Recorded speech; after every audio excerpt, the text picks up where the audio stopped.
Hi guys, Chris from NCG here, and today we're going to be talking about a card that's taken the meta by storm. Over in the OCG, it was a staple in every single deck, and it's obviously a heavily debated card, and it is Pot of Desires. This card reads that you banish 10 cards on top of your deck, face down, and then you draw 2 cards. You're going to activate one of these once per turn. So the big thing is that it banishes it face down, which means you can't interact with them in any usual level. Like you can't burial from the different dimension and back and stuff like that because they're face down, so they don't have any attributes or stuff like that. You don't know if they're monsters, spells, or traps. So that basically means that they're out of the game. They won't trigger like anything like Necroface or DD Scout Play and stuff like that. Won't trigger. So that's obviously a quote-unquote fair cost that that literally just takes 10 cards out of the game for you to draw 2. But the thing I want to talk about is if it's a staple in every single deck or if it's not. This is something that has been heavily debated.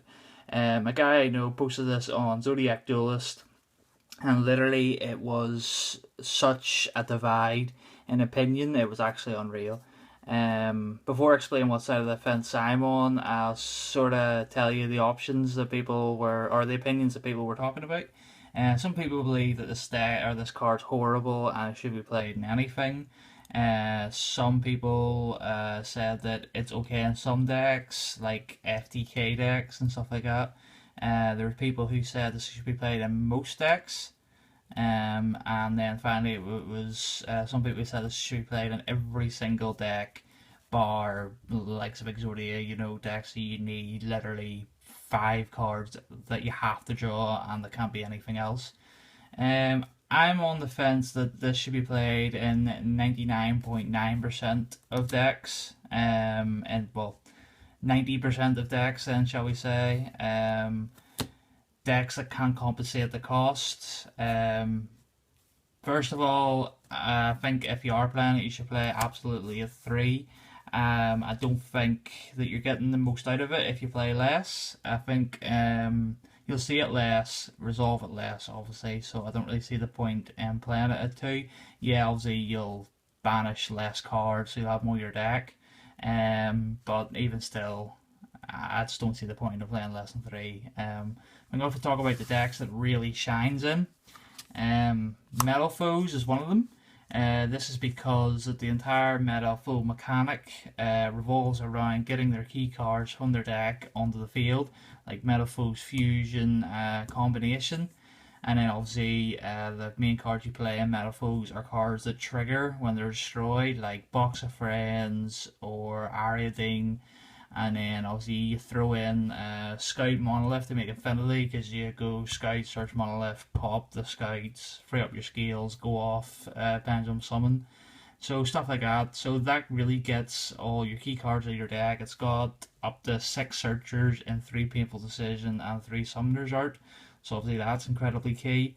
So that's why Metal Foes is fantastic, because guarantee if they don't open horribly, they are going to get all their key cards out of the deck, which means they can resolve Pot of Desires with absolutely no worries that no matter what they lose, it's completely expendable, and they just got a +1 out of it. So that's one of the decks. Another one of the decks is Blue Eyes. Blue Eyes is kind of the same but a bit slower. It has Cards of Continents to put the White Stone into the grave. It's got Trade in, the Turbo in, and put the Blue Eyes in the grave. Melody to search the combo pieces you need. Just stuff like that. So it just accelerates through the deck.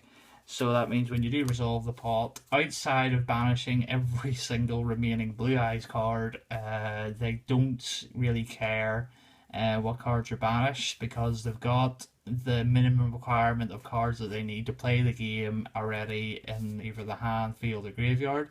So that's why it's fantastic in Blue Eyes. Lastly, the decks that really shined in are Pendulum. More adequately the Magician Pendulum, because just the amount of searching that it does. Don't think that's really relevant this format because of call going to 1. But like Sorcerer, pop scale, search all the key cards you need, like Joker, and obviously it was Monkey Board, but RIP. Just stuff like that. It really gets the search and the draw and going, and plus the deck really revolves around having a big hand because obviously it can just pendulum summon all the monsters. Obviously, the more monsters, the better. So it can just create massive unbreakable boards. And then on top of that, at the end, resolve Pot of the Desires, get your +1, your 2 draws, and basically your opponent can't come back from that. So those are the decks that I believe really shines. And the two decks, off the top of my head, are the most meta relevant, or were at least this last format. That can't play Pot of Desires. First of all, was Monarch.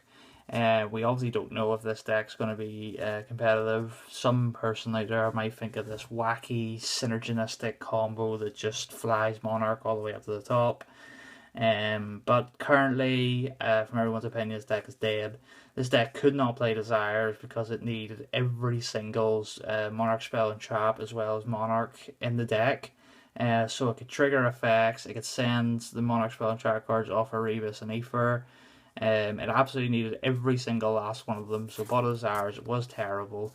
The +1 did not make up for the fact that you were taking away 10 cards worth of resources. It just was not worth it.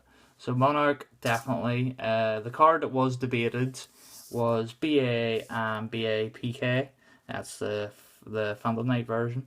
The guy who posted it believed that absolutely should play Burning Knight, or should play Desires in the BAPK, and he obviously backed it up with his theory as well as some of the results from the recent YCSs. The likes of Krista Blanc, Calvin Tahan played it and said they loved it. I'm on the opposite side of the fence with people like Patrick James, I think his name is, the one that got top 8, along with a couple other people, I can't remember their name. They also chose to not play Desires. I can't get the reasoning out of them, I'm trying to, but they haven't answered the question yet. But they didn't play Desires, and I believe that BAPK lacks the general ability to get all the key cards it needs out of the way of Desires in time to resolve Desires. You'd need Seer, Grass Expendable, but you need Tour Guide. Turret Hop helps. The BA or the PKs want to become +1s in the graves to search, like Cloak or Cloak to search, Boost to search. So getting rid of all them really hurts, and I don't believe it's worth it for the +1 when you're getting rid of cards that later in the game will become +1s, making sure that you will overall get more pluses. But that's my opinion why it doesn't. Scarn will search, sure, obviously, but it will be too late because it's the MPs and you kind of want to resolve Desires ASAP. Stuff like that. Spade just can't send on the first turn it's summoned, so you can't start getting cards out of the way. You have to rely on this buddy to get as much of the cards into the grave as he can with his mills, which isn't really good. So that's my opinion anyway. This is just talking about Pot of Desires. I'll too long didn't watch. If you want to skip to the end, if you are playing Pot of Desires, play 3. If you haven't picked them up yet, pick them up, because even if you do play BAPK and you agree with me that you shouldn't play it, it doesn't matter. Every single new set that comes out, this card will be an instant 3 of, because all the cards will be at 3. So you play this as an instant 3 of until the game ends or this card gets hit. You absolutely will play 3. So pick them up. I think it's a good choice no matter what deck you play. So yeah, that's the video. If you agree or disagree, please comment. I'm not out to start a big argument, I'm just quoting my opinion on it. So like the video, like the page, subscribe to enter the competition, like the page to enter the competition to win Dark Destroyer, and maybe other prizes, because I don't feel like that's a very good prize anymore after the list, but you know, I'll see what happens. So yeah, this is Chris from NCG signing out. Thank you.